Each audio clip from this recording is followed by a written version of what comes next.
Muy buenas tardes a todas y todos quienes nos acompañan aquí en el Conjunto Santander, en estas bellas instalaciones. Es un privilegio contar con ustedes. Saludo de igual forma a las personas que siguen esta transmisión a través de Canal 44 TV UDG. Gracias por acompañarnos. Mi nombre es Aldo Morales, soy jefe de la oficina de ACNUR, la Agencia de la ONU para los Refugiados, aquí en Guadalajara, Jalisco, y es un privilegio el poder estar aquí, por lo cual agradecemos infinitamente a la Secretaría de Relaciones Exteriores de México, así como a nuestra anfitriona, la Universidad de Guadalajara, por propiciar estos espacios de reflexión que son tan importantes en términos de los retos que tenemos los seres humanos para poder aportar en que nuestra especie viva en las condiciones más dignas, buscando hábitat. Me voy a permitir a continuación presentar a quienes me acompañan hoy en este panel, agradeciéndoles de entrada su disposición y sus grandes deseos de participar. Inicio con el señor Giovanni Lepri, que es representante del Alto Comisionado de las Naciones Unidas para los Refugiados en México, ACNUR. Gracias, Giovanni, por estar aquí.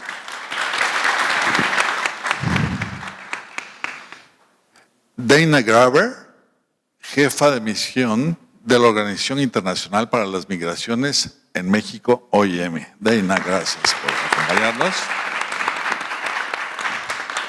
Pedro Américo Furtado de Oliveira, director de la Oficina de País de la Organización Internacional del Trabajo, OIT, para México y Cuba. Mi colega Sami Reitz, especialista de ONU Habitat.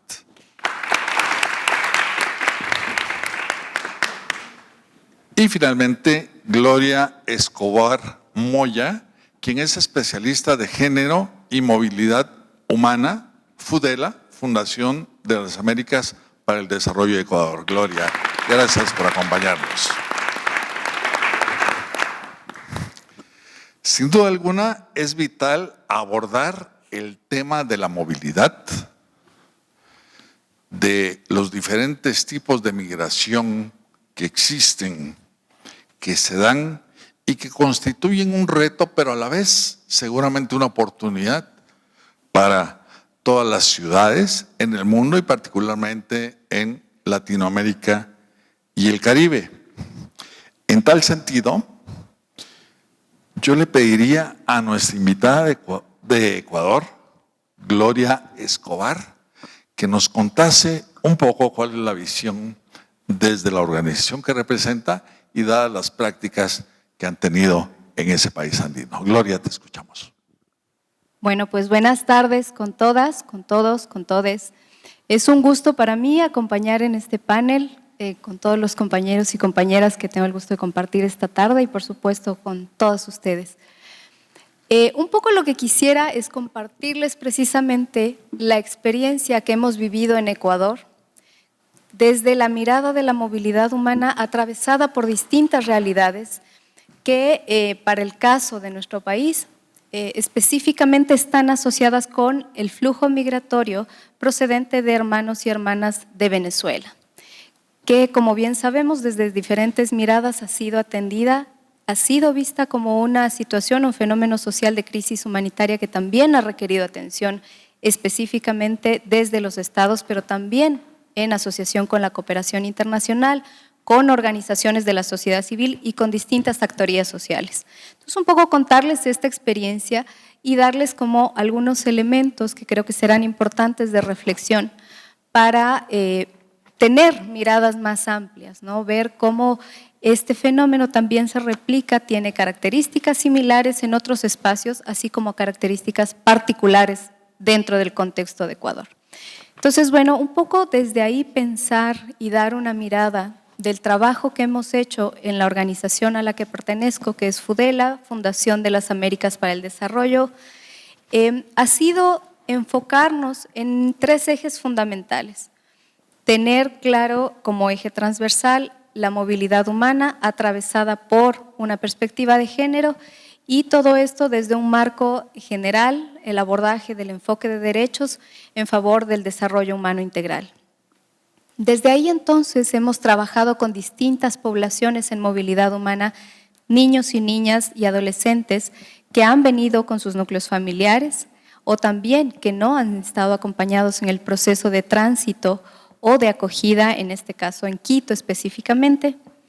También trabajamos con mujeres tanto en el ámbito de empleabilidad como de medios de vida y de empoderamiento de las autonomías integrales.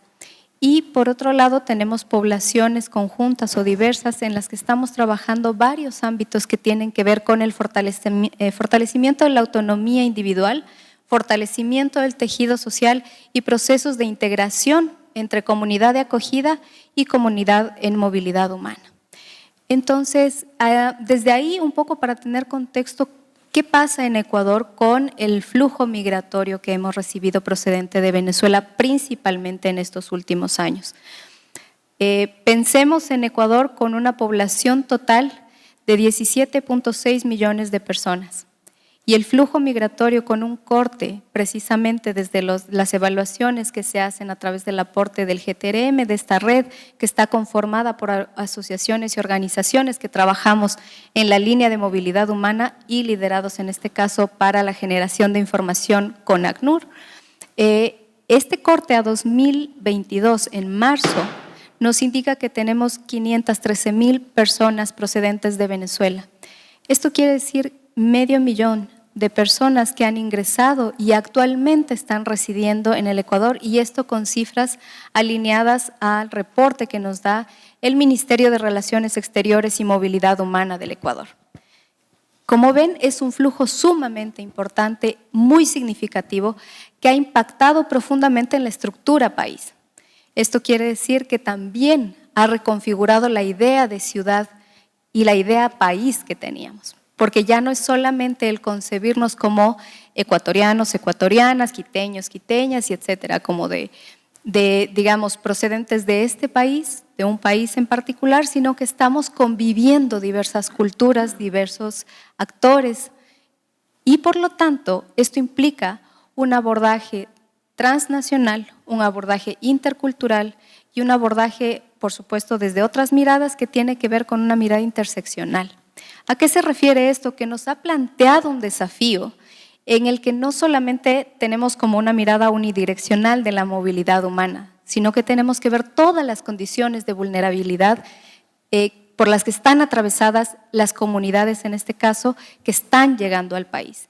Y cómo las comunidades de acogida también están enfrentando este proceso de adaptación y de integración.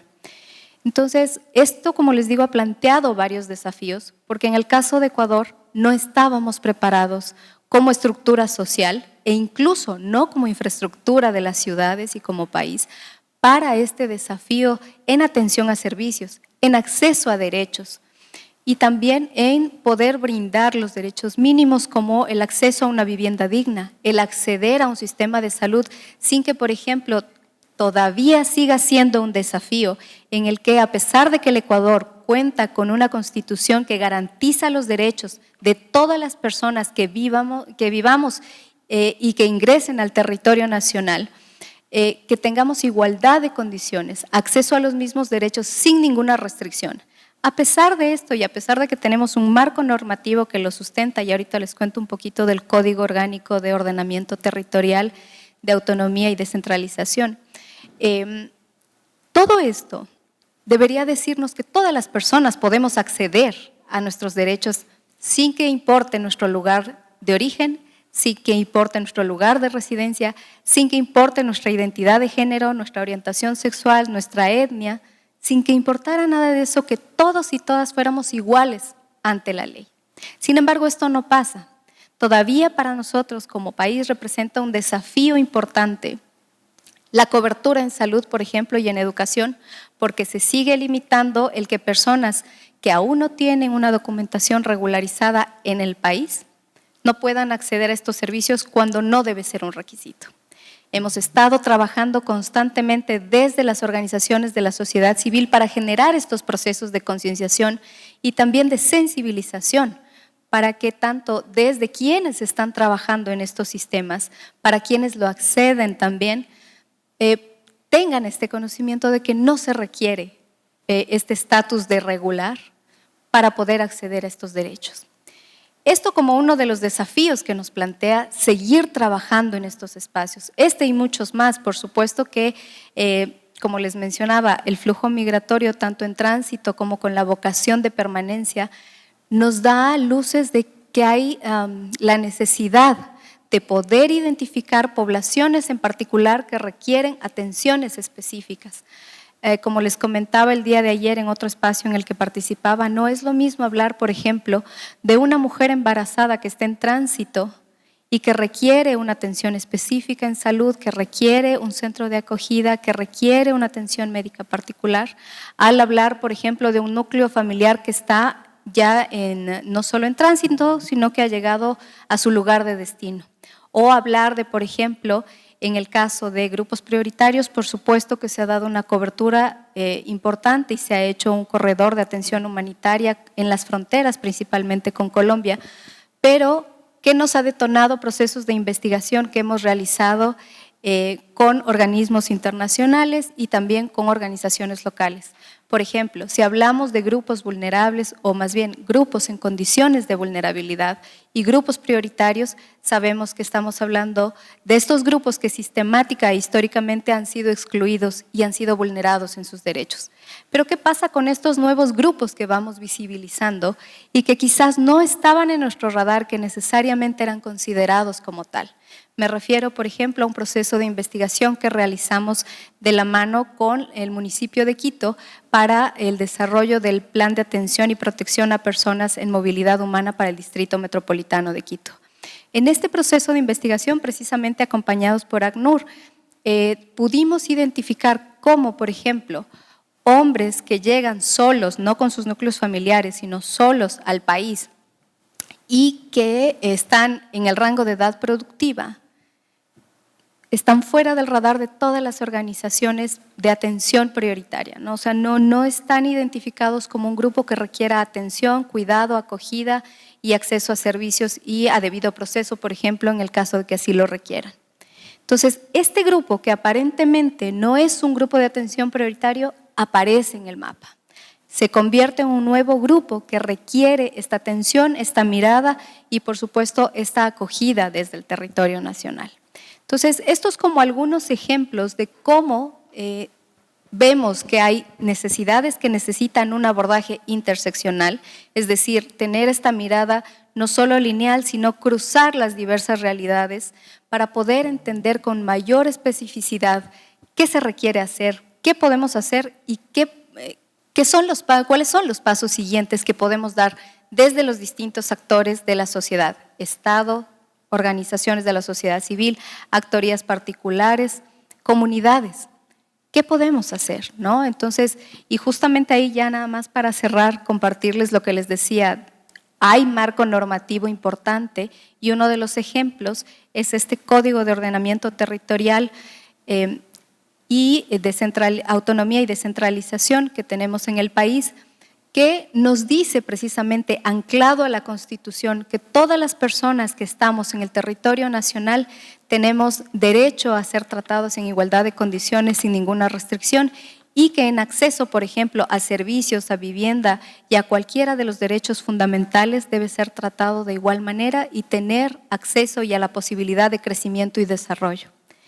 Entonces, este es un ideal, por supuesto, y bajo este marco es el que estamos anclándonos los diversos proyectos y las diversas organizaciones que estamos trabajando desde sociedad civil para trabajar articuladamente con Estado, para trabajar con organismos internacionales y para trabajar con cooperación internacional. Pero es un trabajo muy arduo, que también una apuesta importante es empezar el trabajo desde el tejido social. ¿Qué implica esto? Nada más como un cierre es pensar que si bien la Agenda 2030 nos plantea no dejar a nadie atrás, también es importante pensar que no podemos hablar de las personas en movilidad humana sin las personas en movilidad humana. No solamente es dar voz, sino agencia, es también dar actoría, dar visibilidad y articularnos con quienes realmente son quienes nos pueden dar la luz, el pulso de cómo están viviendo la movilidad humana en los distintos territorios. Muchísimas gracias. Muchas gracias, Gloria. Gracias por tu intervención. Gloria destacó la necesidad de analizar la movilidad humana con una perspectiva de género, como algo fundamental, con el componente de desarrollo humano y una perspectiva integral, siempre pensando, por supuesto, en reconocer a las personas como el centro de la actuación. Muchas gracias, Gloria. Desde hace tiempo, el sistema de las Naciones Unidas ha considerado de vital importancia entender y propiciar la integración de las personas en situación de movilidad, por lo cual, con la nueva agenda urbana, se ha desarrollado un proyecto interagencial de las Naciones Unidas al respecto. Sami Reitz, que es analista de programas y proyectos de ONU Habitat, nos va a contar un poco al respecto. Sami, te escuchamos. Muchas gracias y bueno, buenos días a todas las personas que nos acompañan el día de hoy. Es un gusto estar aquí con ustedes compartiendo este panel. Yo voy a hablar un poco brevemente sobre una iniciativa regional que se desarrolla en conjunto con 4 organizaciones aliadas, que son la Unión Europea, la Organización Internacional para las Migraciones, también el Alto Comisionado de las Naciones Unidas para los Refugiados y ONU Habitat a través de su Oficina para los Países Andinos. Esta iniciativa, como ya mencionaba, es una iniciativa regional que se lleva a cabo en 6 países y particularmente en 10 ciudades por el momento de Perú, Ecuador, Colombia, Panamá, República Dominicana y Trinidad y Tobago. Y bueno, la iniciativa tiene por objetivo apoyar a los gobiernos locales y a las comunidades de acogida en la integración de personas en situación de movilidad humana de manera integral en las ciudades, teniendo en cuenta desde luego el ámbito de protección y de derechos y integrando también elementos fundamentales como son la integración socioeconómica de estas comunidades, la gobernanza migratoria y 2 elementos fundamentales, como ya mencionaba Aldo, que se integran desde la nueva agenda urbana, que es el territorio y la planeación urbana incluyente. Aquí, pues muy importante es que las personas refugiadas y migrantes son actores relevantes de las ciudades y la evidencia ha mostrado que pueden contribuir satisfactoriamente y significativamente a dinamizar su desarrollo económico, social y cultural, beneficiando a las comunidades de acogida. Entonces, por este motivo, la iniciativa de Ciudades Incluyentes y Comunidades Solidarias contempla 5 ejes fundamentales de trabajo. El primero, que tiene que ver con el acceso y la producción de información oportuna desde una perspectiva poblacional y territorial y entendiendo que el abordaje del impacto migratorio tiene que verse desde ambas perspectivas, que es para apoyar a las comunidades en situación de movilidad y también a la comunidad de acogida. El segundo eje, que tiene que ver con la construcción participativa de planes de intervención de escala territorial, que nos permita proyectar algunas acciones enfocadas en la integración y el desarrollo tanto urbano como socioeconómico de las comunidades. El tercer eje de esta iniciativa tiene que ver con la promoción de la integración a través de acciones y actividades específicas con estas comunidades para prevenir la xenofobia y el conflicto. El cuarto eje de esta iniciativa habla de la construcción y fortalecimiento de capacidades para promover la apropiación de estas estrategias tanto por los gobiernos locales como por las comunidades. Y el último eje tiene que ver con el aprendizaje a través de la práctica y del fortalecimiento de redes de conocimiento y gestión. Esta iniciativa ha sido un piloto muy importante en la región. ya que nos ha permitido innovar en las distintas soluciones desde la perspectiva de las ciudades para sumar a la integración de las personas en situación de movilidad humana, y también ha sido una iniciativa interagencial muy importante que integra a distintas agencias, fondos y programas de las Naciones Unidas, a la Unión Europea, y que ha promovido un trabajo multiescalar y multiactor a partir de distintas alianzas. A continuación nos gustaría mostrar un video, si me pueden ayudar de producción. Este video habla un poquito de la iniciativa, habla de los alcances, de los resultados y de los impactos que ha tenido la iniciativa en la región, y que vemos muy importante compartir, pues promueve ciudades más prósperas, incluyentes y solidarias. Entonces, si me podrían ayudar, por favor. Muchas gracias. El éxodo venezolano superó las 6 millones de personas, posicionándose como una de las 3 mayores crisis migratorias a nivel mundial. Para los gobiernos locales, la migración masiva representa un asunto complejo, ya que sobrepasa las capacidades en provisión de servicios y de garantías de derechos que pueden ofrecer a la población.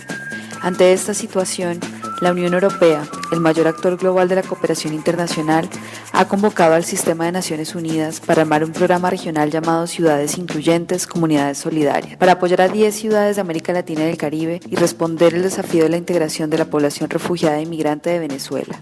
La iniciativa propone un abordaje integral que articula territorialmente los determinantes de la integración social y el derecho a la ciudad adoptado en la nueva agenda urbana, demostrando que es posible transformar la movilidad humana en una oportunidad de desarrollo sostenible. La metodología del proyecto se da a partir de 5 elementos fundamentales en la construcción de ciudades incluyentes con comunidades solidarias. Elemento 1. Abordaje interescalar y multinivel. Una integración efectiva y sostenible se tiene que trabajar de forma integral y sinérgica desde la escala nacional a la local, avanzando en políticas nacionales inclusivas que apoyen los marcos normativos, los planes y los programas coherentes que se implementen hasta el nivel barrio, garantizando espacios de participación. El programa ha tenido incidencia en la formulación y adopción de 8 políticas públicas nacionales y locales en Ecuador, Colombia y Perú, guiando la incorporación de componentes de inclusión y movilidad humana. Hemos asesorado planes de ordenamiento territorial, construcción de propuestas a escala ciudad y planes parciales para los barrios de Manta, Quito y Santo Domingo, como plataformas de acción coordinada de actores y asegurando motivar la convivencia a través del espacio público. Elemento 2. Datos, evidencia y trazabilidad. En este proceso, contar con información georreferenciada que refleje las dinámicas urbanas de acceso a derechos, servicios y oportunidades permite a los gobiernos tener por un lado la certeza sobre las variables que desean modificar y por el otro lado definir una línea de base que facilite el monitoreo y la evaluación de los impactos en la integración.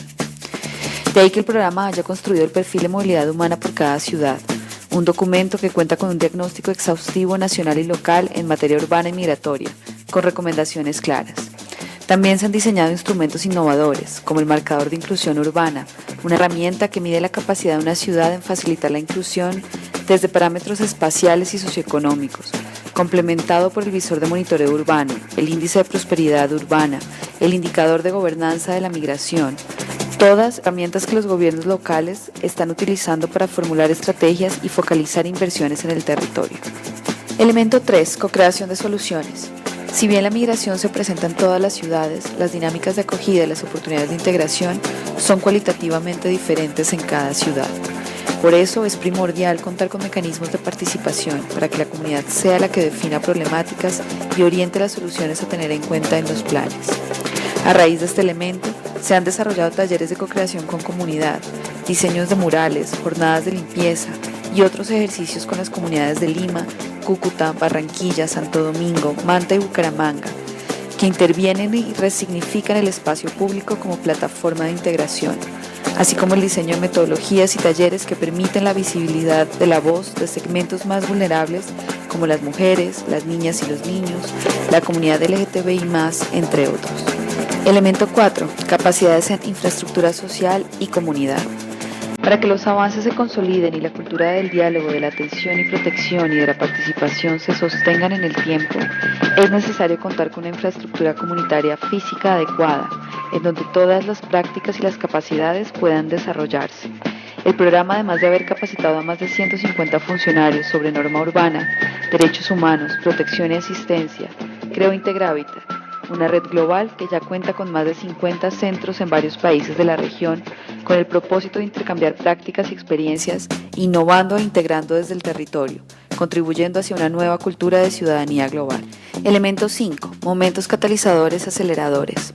El último elemento busca abrir espacios de diálogo multiactor para facilitar procesos de formulación y revisión de propuestas para ciudades más incluyentes, pero también buscar consensos y movilizar apoyo en la implementación. Se crean entonces los foros Ciudades Incluyentes, iniciativa en donde las ciudades comprometidas en avanzar hacia la inclusión y la integración convocan todos los actores a dialogar y a contribuir. Cada vez son más las ciudades que quieren ser incluyentes, pues estos foros se están realizando en las 10 ciudades y en otras ciudades de Colombia, México y Centroamérica que se están incorporando. El programa hasta la fecha ha podido apoyar gobiernos y comunidades en 10 ciudades, beneficiando directa e indirectamente a más de 100.000 familias venezolanas y hogares de acogida. Sin embargo, si bien los flujos migratorios no muestran disminución, el abordaje territorial y las herramientas desarrolladas en el marco de la iniciativa se posicionan como un instrumento formidable para transformar el reto de la movilidad humana en una oportunidad. Por lo tanto, es fundamental seguir ampliando las alianzas para escalar el apoyo a más gobiernos locales en la creación de ciudades más incluyentes y comunidades más solidarias, demostrando, una vez más, la efectividad de la cooperación internacional como un bien público imprescindible.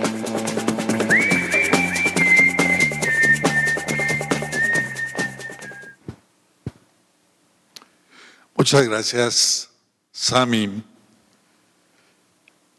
El trabajo de la ACNUR, la Agencia de la ONU para los Refugiados, en temas de integración, pero visto con una perspectiva holística y de promover hábitat, entendido como el lugar que tenga condiciones integrales dignas, ha sido de capital importancia a lo largo de los años. México, varias ciudades en este país y en otros han sido relevantes en esta materia. Giovanni Lepri, representante en México de la ACNUR, nos hablará acerca de las ciudades solidarias, el trabajo con las autoridades locales para la inclusión de la población solicitante de asilo y refugiada en México en este contexto de priorizar el enfoque territorial.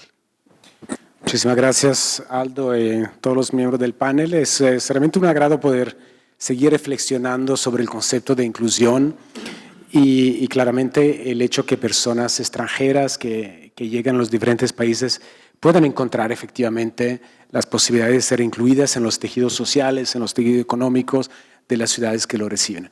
Pues hoy no tenemos el timer que pone miedo sobre el horario, pero voy de todas formas a intentar ser muy breve. Pues no puedo empezar sino agradecer la Universidad de Guadalajara y todos los organizadores, pero en este caso en específico la Universidad de Guadalajara, no solo por habernos invitado y permitirnos estar aquí, pero también por el memorando de intención que firmamos en ocasión de la visita del Alto Comisionado Filippo Grandi el año pasado, que entre varias acciones, pero hay una que me parece particularmente importante resaltar, que fue la posibilidad de dar atención a través de la clínica jurídica de la universidad, atención, orientación y representación a personas solicitantes de asilo y refugiados. Me parece que es un tema muy tangible que va en la dirección de la inclusión. Otro comentario que quiero hacer antes de pasar rápidamente unas láminas que me ayudan como a proceder en la presentación. Hay un marco de trabajo que ni siquiera quiero decir que es un marco del ACNUR. El Pacto Mundial para Refugiados es un pacto extremadamente ambicioso que junto al Pacto Mundial para Migración son los dos pactos que van de la mano, uno para personas refugiadas, solicitantes de asilo, apátridas, y el otro para personas migrantes, son unas apuestas que miran a la sociedad en su conjunto. Me gusta más o me viene más fácil el concepto en inglés que el All of Society Approach. Es cada uno de nosotros, dependiendo de dónde estamos, jugamos nuestra parte, nuestro rol en asegurar que las personas refugiadas, solicitantes, migrantes hacia adelante sean parte de la sociedad. Entonces ahí amplia mucho, no es un tema de autoridades estatales, federales, municipales, no es un tema de sector privado, no es un tema de la academia, no es un tema de organismos internacionales, de la sociedad civil, de la iglesia, sino es un tema de todos. Y el 2023, en diciembre, va a haber el segundo como lo llamo el Foro Mundial de Refugiados, que es como una revisión cuadrienal de cómo vamos como mundo, como una humanidad frente a estos desafíos. Y va a tener lugar en Ginebra, ojalá que no hayan otras pandemias tocando madera o otros temas, pero va a ser presencial en Ginebra y van a haber representantes de todo el mundo que van a traer ejemplos, también desafíos, avances frente a este concepto de inclusión a nivel de sociedad. Yo les aseguro que México va a estar muy bien representado. Y no solamente México a nivel federal, pero México a nivel estatal y México a nivel municipal, porque ahí venimos a las ciudades. Las ciudades son el ordenamiento territorial más cercano a las personas. Son las que al final le duele, pero también son las que además tienen la posibilidad de ofrecer servicios, posibilidades de protección e integración a las personas. Entonces, rápidamente, hecho este preámbulo un poco más general, quiero enfocar un poquito al trabajo en México. Y les digo también que en estos 2 días de cumbre ya aprendí varias cosas y creo que tenemos que hacer un esfuerzo como ACNUR, ser aún más armonioso con las iniciativas, sobre todo los planes de desarrollo, los planes municipales, los planes de ordenamiento territorial, para asegurarse que nuestra iniciativa, y algunas la verán aquí, sean las más eficientes y que respondan más a las necesidades de la población que llega, pero también de la población que lo recibe. A ver si entendí bien de qué parte sube, de qué parte baja, lo veremos de una. Bueno, esto es en términos muy generales. La mayoría de las personas desplazadas llegan a centros urbanos y buscan protección, servicios y respuesta en los centros urbanos. Y la mayoría llegan a centros urbanos que ya tienen muchos desafíos. Esto ya lo mencionaba ayer. Muchas veces ciudades fronterizas, muchas veces ciudades en lugares de los países. Miren, por ejemplo, a México. La altísima mayoría de las personas que necesitan protección internacional llegan a Chiapas y Tabasco. Son los estados que tienen los indicadores de desarrollo humano, los indicadores económicos, los indicadores de pobreza más complicados del país. Entonces hay que tener en consideración no solamente el tema de las ciudades, pero también ciudades que ya tienen una presión importante frente a su propia población. Me gusta mucho esta frase que dice que una ciudad moderna es una ciudad que alberga y abriga a todos y todas las personas del mundo. Es una ciudad que celebra la diversidad y la integración como elementos positivos. Esta es como una misión, ¿no? Una visión de considerar la diversidad. Yo un poco en chiste me digo a la presidenta municipal de Tapachula, digo, estoy muy contento cada vez que venga a Tapayork. Digo Tapayork porque Tapachula es una ciudad que, pure siendo en el sur de México, donde empieza México, tiene una diversidad cultural, y no solamente por los refugiados, los migrantes, tiene una comunidad china. Dicen que el plato principal de Tapachula, el plato típico de Tapachula es el guantón frito, es el plato típico porque hay una comunidad china muy fuerte que se ha arraigado por razones económicas. Claramente hay un restaurante italiano, no fui todavía, pero hay un restaurante italiano, y hay una comunidad libanesa, una comunidad japonesa, y ahora todos los que son el flujo mixto que está llegando desde todos los países. La Comar nos dijo que registraron más de 105 nacionalidades este año. 105 nacionalidades que han pedido asilo en Tapachula, porque al final ahí es donde realmente empieza México. Entonces, la multiculturalidad vista como una riqueza y no realmente como un desafío. Rápidamente, Sami habló del proyecto interagencial de ciudades incluyentes. Yo me focalizo un momento a un proyecto más específico del ACNUR que se llama Ciudades Solidarias, parecen que se parezcan. Y le quiero decir que con mucha alegría ya tenemos 2 ciudades de México que hacen parte de este proyecto, que son Ciudad de México y Saltillo, pero estamos discutiendo y viendo con Guadalajara, con Monterrey, Aguascalientes, San Luis de Potosí, Torreón y Querétaro, entre otras, que se sumen a este esfuerzo. Y prácticamente el objetivo, ahí lo dice, pues es fortalecer los esfuerzos de protección e integración que las autoridades locales e inspirar otras autoridades a desarrollar políticas públicas inclusivas para que las personas a las que la ACNUR sirve en las Américas puedan recibir este tipo de protección. Entonces ahí vuelvo de nuevo. Es como asegurarnos que la ayuda humanitaria, la respuesta de emergencia humanitaria vaya ligándose a los temas de desarrollo. Ahí hablo mucho con Pedro y me gusta mucho porque uno dice, somos Naciones Unidas, nos conocemos muy bien, pero también nos vamos conociendo más. Y cuando trabajamos juntos nos conocemos más. Y por ejemplo, hablando con Pedro, pues la OIT y la ACNUR tienen dos velocidades y maneras de funcionar muy distintas. Nosotros somos humanitarios y si me permite Pedro es mucho más en temas de desarrollo, en temas estructurales. Pero ¿cómo logramos acercarnos y unir estos esfuerzos para que efectivamente estos proyectos tienen un largo alcance y sean sustentables. Rápidamente, ¿por qué tan importante el tema de México? México el año pasado fue el tercer país del mundo con más alto número de solicitudes de asilo, 131,000, justo después de Alemania y después de Estados Unidos. A nivel mundial, el tercer país con más solicitudes de asilo. Si miran esta curva de varios colores, cada color corresponde a un año, solamente hace 5 años o 4 o 5 años, la curva era una curva que te dice que habían 2,000, 3,000, 4,000, 5,000 solicitudes al año. El año pasado fueron 131,000. Y de cómo vamos ahora, muy probablemente superaremos las 100,000 este año también. De nuevo, en los primeros países a nivel mundial. Entonces, esto es un tema que hay que tener. Y esto solamente solicitudes de asilo, pues sin tocar todo el tema que es de la movilidad por razones laborales, por otras razones que es de competencia de DANA y de la OIM. Pero México tiene realmente, es un país muy grande, muy poderoso, una de las 15 economías del mundo, 130 millones de habitantes, pero también tiene desafíos bastante mayúsculos. Porque tiene el desafío, digamos, del sur a norte, lo que acabo de mencionar.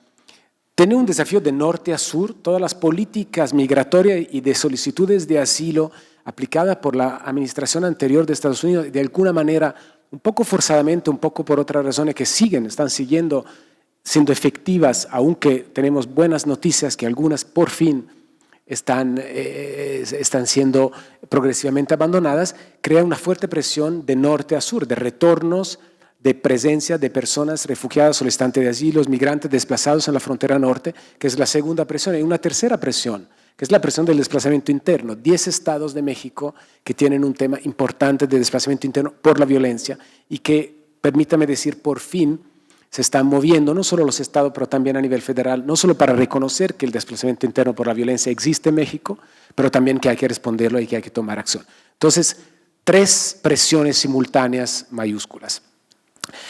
Pero sobre todo hay la presión adicional, que lo mencionaba antes. La mayoría de las personas llegan al sur, pero donde hay más oportunidades de integración, más oportunidades económicas, más oportunidades de servicios sociales incluyentes, es más en el centro norte del país. Entonces, tenemos un proyecto de integración local que implica, muy sencillamente, mover a los refugiados reconocidos y ojalá ahora solicitantes de asilo también desde el sur a ciudades, incluyendo a Guadalajara, que tengan la posibilidad de ofrecer más opciones. Y ahí también instalamos un poco más la presencia de ACNUR para acompañar este proceso de integración.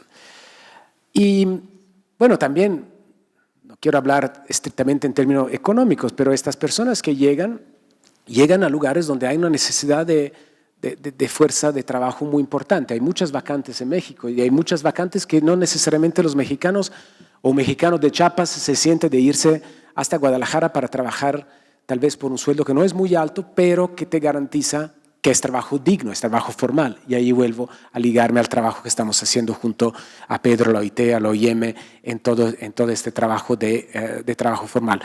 Hacemos un cálculo muy rápido, pero 10,000 refugiados traen 105 millones más o menos, 105 millones de pesos en impuestos y lo que pone el gobierno federal en este momento a la Comisión de Refugiados son 44 millones al año, por lo menos esto era el año pasado. Entonces podemos decir, estamos poniendo pera y manzanas en el mismo canasto, porque uno es presupuesto federal, otros son presupuestos estatales, pero podemos decir que más o menos los refugiados se repagan 2 veces lo que vale el costo de la comarca, me lo permiten decir en términos un poquito genérico. Pero tenemos que ser mucho más capaces de traer evidencia.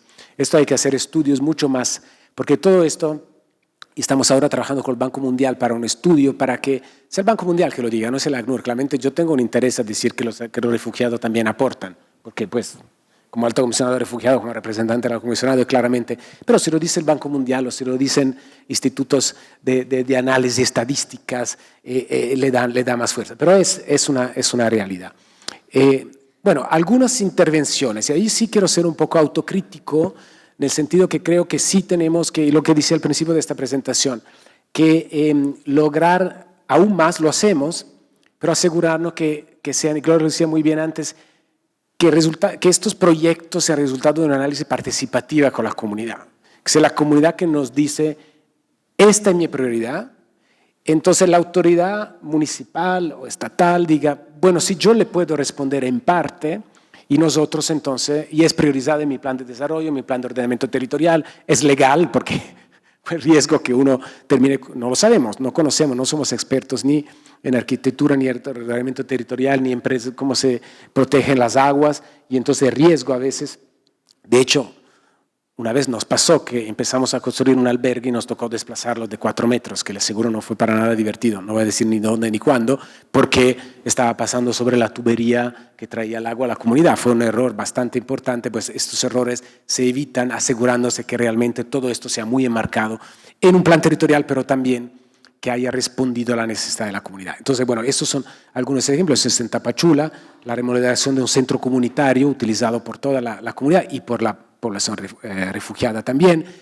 la remodelación de una escuela primaria, hubo remodelación de varias, porque también en la pandemia hubo muchos temas que como saben, que permitan también a los padres de familia decir, bueno, sí, los refugiados tienen una presión frente a la ciudad, pero también mis hijos tienen una escuela un poco mejor, porque esta agencia que se ocupa de refugiados, pero también ha contribuido a algo que me da un beneficio.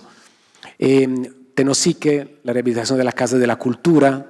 Esto fue un proyecto bastante importante, reabrir un espacio comunitario, un espacio de vida comunitaria, cultural, lúdico, para toda la comunidad, pero también para que los refugiados, los solicitantes de asilo puedan participar. Y el otro, bueno, es un sistema de drenaje de un albergue que pero estaba teniendo un gran problema de aguas negras y creando muchos problemas con los vecinos, pues con este proyecto de tubería de drenaje también bajó la presión a la comunidad.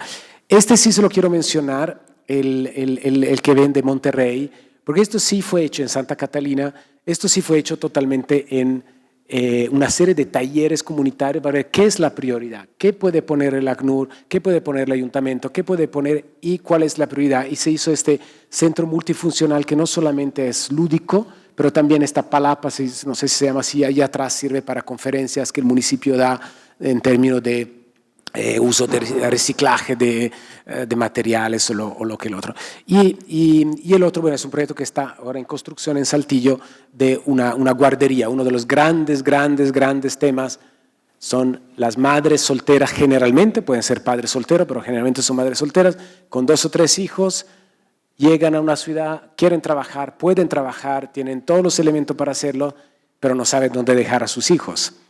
Y no los pueden dejar claramente solos, y entonces el tema de las guarderías, de los cuidados infantiles, ahí estamos trabajando también con ONU Mujeres, con UNICEF y con otros para aumentar este tema. Y ya creo que, bueno, y no puedo cerrar sin hablar de los proyectos que se acaban de inaugurar. Yo vine la semana pasada o hace 2 semanas, el proyecto del Parque Alcalde como parque de bosque urbano de encuentro y de convivencia entre población refugiada y población local, y el proyecto que me gustó muchísimo, Mi Bici, también con un tema de acercamiento de las 2 comunidades y sobre todo un tema de género y seguridad para las mujeres. Esos son solo algunos ejemplos de cómo también este símbolo del ACNUR, y me permito decir el símbolo de la OIM, que son símbolos más asociado al extranjero, se vuelven más parte de la vida comunitaria y entonces se vuelven más conocidos y un poquito más amigable también para la población local.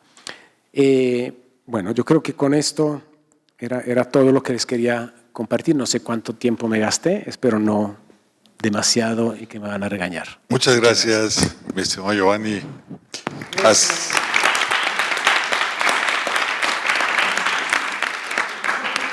Representante del ACNUR compartió reflexiones importantes con nosotros, sobre la necesidad de que las ciudades sean espacios de protección que asuman la riqueza que representa la diversidad, que las ciudades solidarias, por supuesto, sean el resultado de un trabajo importante, no solo con las comunidades, sino también con las autoridades en sus distintos niveles. Muchísimas gracias. La movilidad humana no termina, por supuesto, con la llegada de las personas a las ciudades. Posteriormente hay un proceso importante de generación de redes, reconocimiento de espacios y cercanía con la comunidad. Nuestra panelista, Dana Graver, jefa de misión de la Organización Internacional de las Migraciones, nos hablará acerca de estas reflexiones y de estas consideraciones. Dana, la voz es tuya. Muchísimas gracias, Aldo. Muy buenas tardes a todos y todas. Saludo con cariño a los y las panelistas aquí conmigo. Quiero empezar destacando que el Pacto Mundial para una Migración segura, ordenada y regular, y yo añadiría sostenible, hablando de este tema hoy en día, reconoce que necesitamos crear condiciones para facilitar la contribución que las personas migrantes pueden dar a las comunidades en términos de capacidad humana, económica y social. Ese tema es sumamente importante si estamos hablando sobre el desarrollo sostenible a nivel local, nacional, regional e incluso global. Si vamos a tener un enfoque territorial, necesitamos capacitar y sensibilizar a los actores locales en términos de los derechos humanos de las personas migrantes. En términos de otros acuerdos, aparte del Pacto Mundial para la Migración, la Declaración de Alcaldes de Marrakech reclama el reconocimiento total y formal del relevante papel de las autoridades locales en la implementación, el seguimiento y la revisión del Pacto Mundial para la Migración y de hecho también del Pacto Mundial para Refugiados, recordando que ellos y ellas se encuentran a la vanguardia del manejo del impacto de la migración y también de la promoción de sociedades inclusivas, seguras y sostenibles. Quise leerlo para no omitir ningún punto en este. Entonces, tenemos acuerdos que son sumamente importantes para aterrizar al nivel local. También, si vamos a incorporar los gobiernos locales, necesitamos identificar sus necesidades y sus desafíos y poder convertir sus desafíos en oportunidades si estamos hablando de la movilidad humana.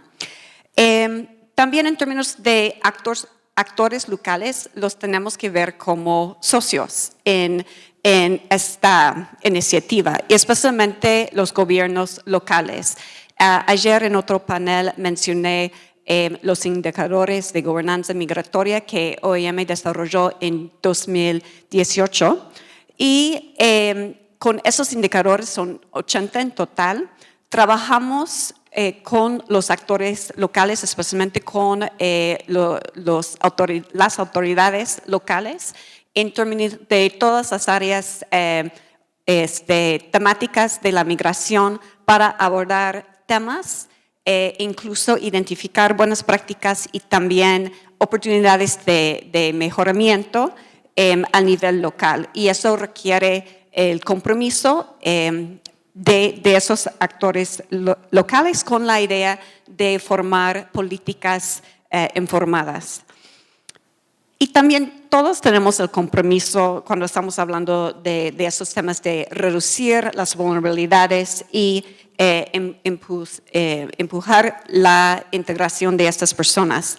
Y voy a citar esta frase que creo que es sumamente importante. Es convertir la migración en un motor para la prosperidad, potenciando las oportunidades que trae consigo la diversidad, la población productiva, la multiculturalidad y la innovación. Creo que esa idea de un motor que puede promover esta integración socioeconómica y el desarrollo económico es sumamente importante. Entonces, en esas líneas necesitamos buscar a veces soluciones innovadoras, especialmente en tiempos de pandemia. Voy a darles un ejemplo en términos del trabajo con los actores locales, y esos son 2 hoteles filtros que la OIM estableció en la Ciudad Juárez y en Tijuana, con muchos actores, con los gobiernos locales, con la sociedad civil, muchos que estaban involucrados, y de hecho son hoteles que son básicamente como centros de cuarentena para las personas migrantes que recién llegando a esas ciudades necesitan evidencia que no tienen COVID. Entonces pasan por los hoteles filtros. De hecho, habían muchos albergues en estas dos ciudades que no aceptaban a personas migrantes sin ese documento diciendo que pasaron por los hoteles filtros y ya estaban libres de COVID. Aparte de eso, también otra, no es necesariamente un ejemplo innovador, pero sí importante, y eso es el derecho de la identidad. Cuando estamos hablando de esos flujos migratorios, hay niños, niñas, adolescentes que a veces, incluso adultos, que llegan sin documentos.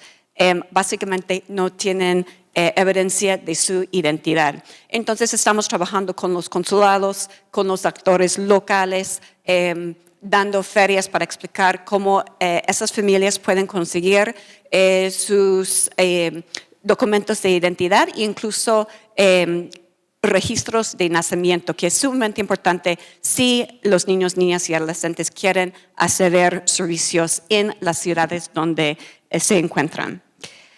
Quiero cerrar en mencionar un proyecto piloto que complementa mucho de lo que se han presentado hasta el momento, y eso es un proyecto piloto que estamos implementando con ACNUR y también complementa mucho el programa de integración local que Giovanni acaba de presentar. Y eso es lo que hemos identificado y es sumamente importante destacar que hay demanda por migración laboral. Me imagino que mi colega Pedro va a hablar sobre este tema. Y de hecho, según SNE, que es el instituto que está recopilando eso de vacantes en México, hay alrededor de 100,000 vacantes en México. Y entonces hay la demanda. Hay el interés en equipos en las empresas que sean plurales, que sean multiculturales, pero hay muchos retos en México en términos de la documentación y los permisos para trabajar, que Pedro sabe muy bien. Entonces, lo que estamos haciendo en este proyecto piloto, que vamos a ampliar e incluir a OIT, a ONU Mujeres, es identificar personas haitianas. Esa es la población meta para ese proyecto piloto. Y un paréntesis, la OIM hicimos una encuesta con esa población haitiana en México y 74% nos dijeron que quieren quedarse en México.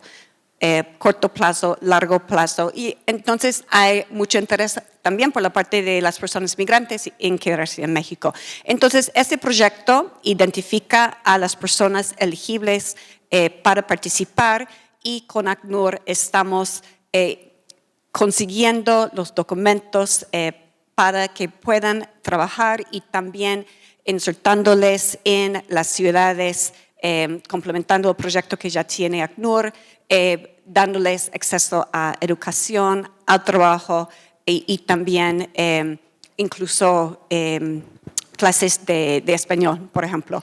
Entonces, es un proyecto muy holístico que, como mencioné, vamos a ampliar, incluir otras agencias de la ONU, y creo que es otro, tal vez no un proyecto innovador, pero sí sumamente importante para poder seguir adelante con esta idea de la inclusión de las personas en el contexto territorial. Cierro con esto. Muchísimas gracias.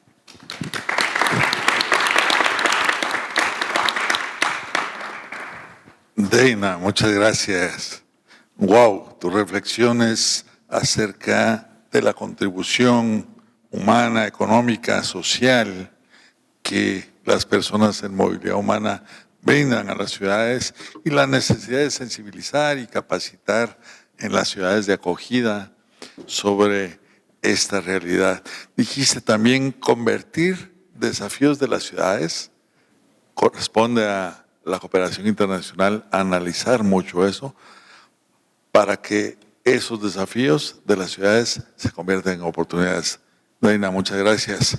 El trabajo decente, el respeto a los derechos laborales, trabajo digno, seguro, sin lugar a dudas, constituye una condición sine qua non para poder fomentar el buen vivir de las personas, de aquellas que están en movilidad humana y de los seres humanos en términos generales. Pedro, director de la Organización Internacional para el Trabajo, nos va a hacer una reflexión al respecto. Gracias, Aldo. Creo que no hace falta, porque ya con esta introducción creo que ya estamos ahí ya completando y capaz de demostrar un poco la importancia del trabajo como un factor de integración. Y quisiera, si ustedes me permiten, Aldo, creo que la idea también era demostrar y contarles que para nosotros como OIT, y ahí les explico a los colegas que están aquí que no conocen tanto la Organización Internacional de Trabajo, es que para nosotros como organización, cualquier grupo social, ¿no? Cualquiera necesita tener trabajo decente. Y claro, tratemos de hacer foco en los grupos vulnerables, como mencionó la compañera Gloria, ¿no? De Ecuador y todos ustedes, pero claro, las mujeres, los jóvenes, los indígenas. Y teniendo en cuenta el contexto de ese panel, que estamos tratando de hacer un foco en las personas en movilidad humana, aún más, porque también tenemos en esos grupos migratorios las mujeres, las personas trans, tenemos los niños, tenemos también los indígenas en movilidad interna. Entonces, para nosotros la inclusión sirve para cualquier grupo que esté en vulnerabilidad. Y claro, en un país federado como México, la importancia de la territorialidad, ayer también me confundí con esta palabra, territorialidad, ¿no? Es aún más importante, porque como bien mencionó Giovanni, y claro, quedó claro con Gloria también, es que a nivel local son los actores que saben las necesidades, que saben los desafíos, conocen las respuestas. Naciones Unidas tenemos la tendencia de saber las respuestas, pero la verdad, las respuestas están en la localidad, en los municipios. Y ahí lo que tenemos que hacer como Naciones Unidas y como cualquier agencia con sus metas es tratar justamente de buscar una manera, una respuesta a la medida de los grupos que tenemos que abordar. Y el trabajo, Aldo, tú mencionaste, porque aquí tenemos muchos jóvenes, saquemos de este grupo, porque no estamos, pero ustedes seguramente, si nosotros tenemos en cuenta cómo nuestra sociedad occidental está armada, estamos estructurados en procesos para formar para un mundo productivo. Para eso estudiamos 15 años, en la primaria, ¿no? En la secundaria, hacemos la prepa. Los padres quieren que nosotros tengamos buenos trabajos, que ganemos bien.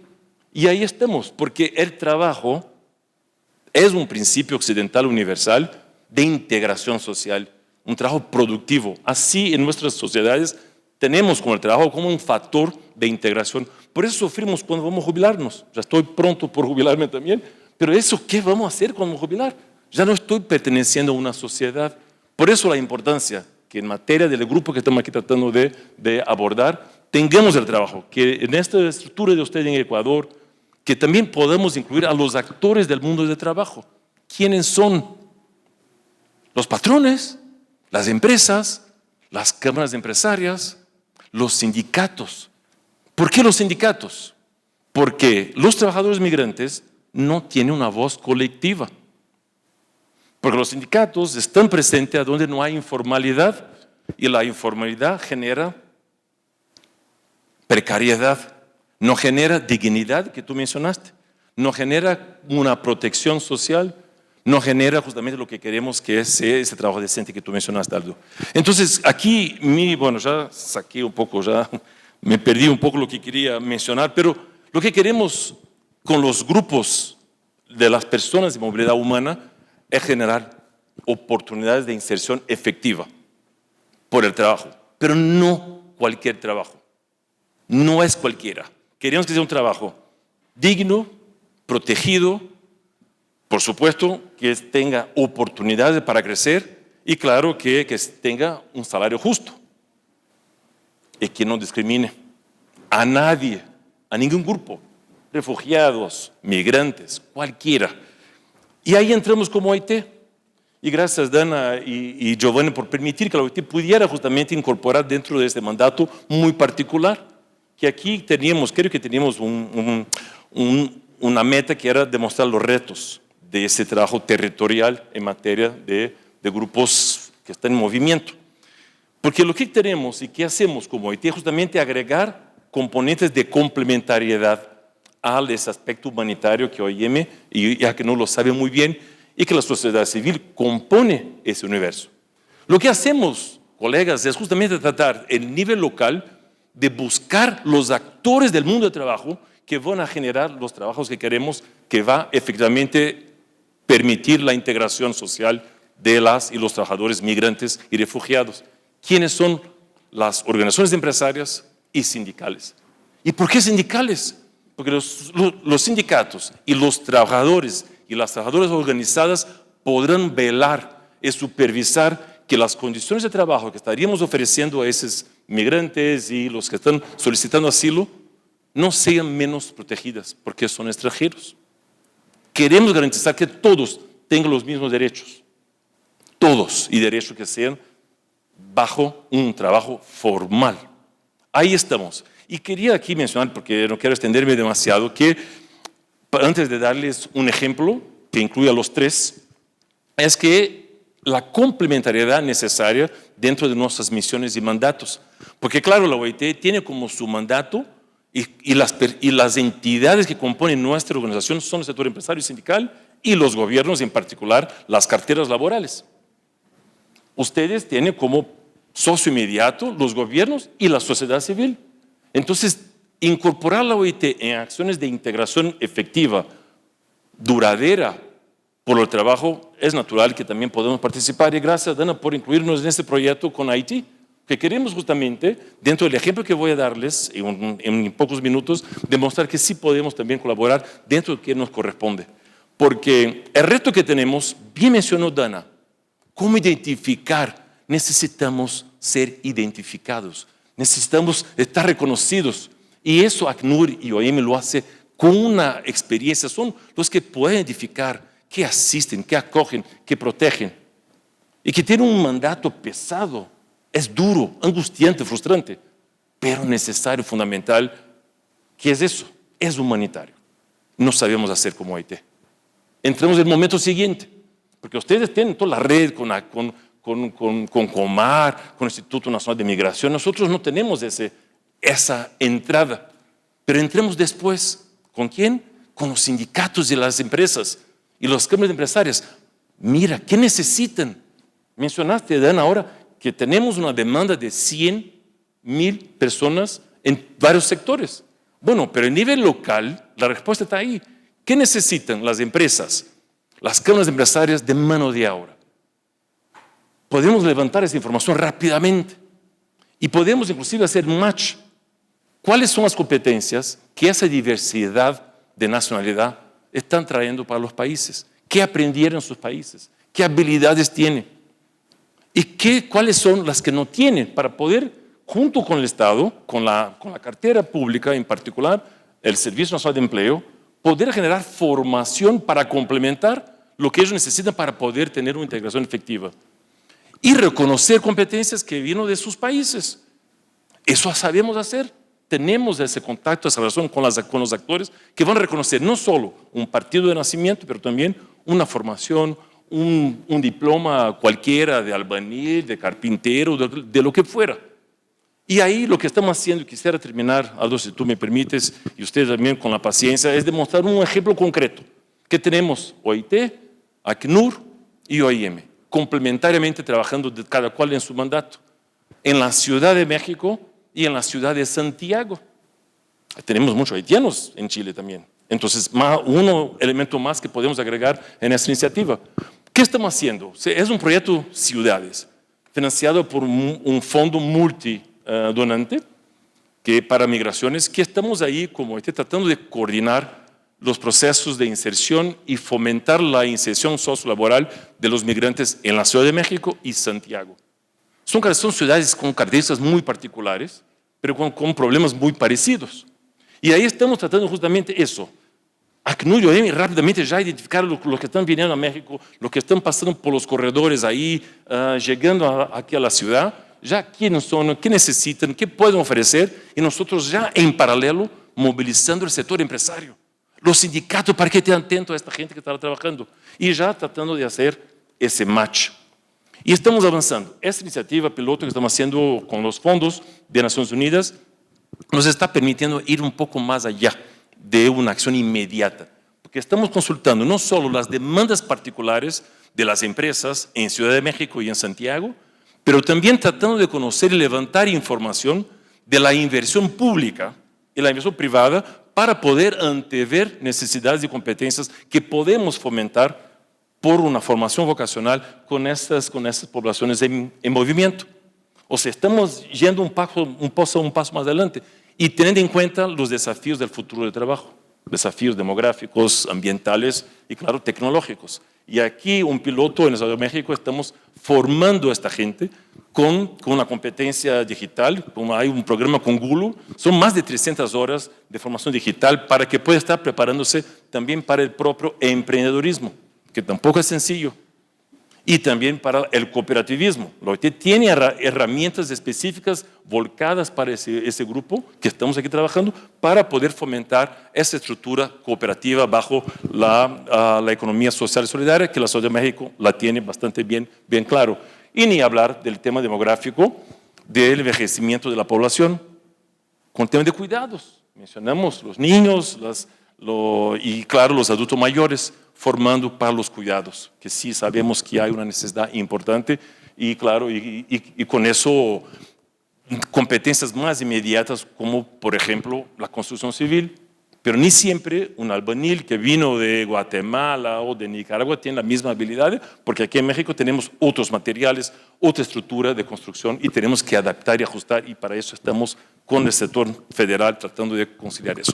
Eso para concentrar un ejemplo de ciudades, de la importancia de la territorialidad, y eso nos está permitiendo que Santiago y México compartan sus experiencias a partir de esos actores del mundo del trabajo, que son los actores que van a generar efectivamente un resultado concreto, duradero, de la inserción laboral, que es lo que nos hace pertenecer a una comunidad del trabajo. Tenemos un pacto también, es el pacto de refugiados, pacto de empleo, pero tenemos un pacto del empleo. Y es un pacto que estamos tratando de dar muchas más pilas, porque la recuperación económica post-COVID está exigiendo que tengamos a las personas en el centro de la respuesta a la post-COVID, y queremos que ese pacto también pueda incorporar a los pactos de migración y de refugiados para con esto poder cercar todos los elementos necesarios para que esa población de movilidad humana esté protegida y que tenga trabajo decente en toda su perspectiva, que sabemos que es importante. Así que muchas gracias, Aldo, y perdón si me extendí demasiado. No, muchísimas gracias, Pedro. Inclusión laboral digna, decente, no hay mucho más que decir. Ya lo dijo Pedro. Quiero cerrar este panel apreciándoles, Deina, Pedro, Gloria, Giovanni, Sami, el haber podido contar con ustedes hoy aquí. Queremos agradecer también a la Universidad de Guadalajara, a la Cancillería mexicana, a las personas que nos siguen a través de Canal 44 TV, y a ustedes, muchísimas gracias por estar aquí. Que tengan la mejor de las tardes.